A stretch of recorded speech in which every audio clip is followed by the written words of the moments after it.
You ask Tiger to solve. This deals with linear equations with one unknown.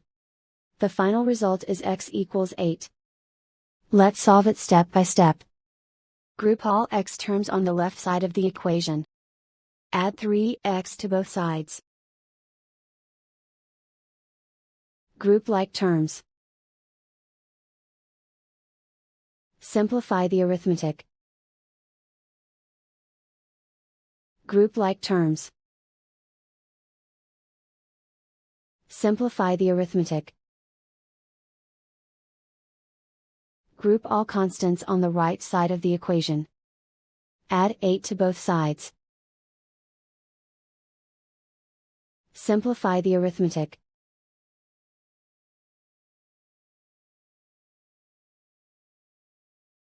Isolate the x. Divide both sides by 8. Simplify the fraction. Find the greatest common factor of the numerator and denominator.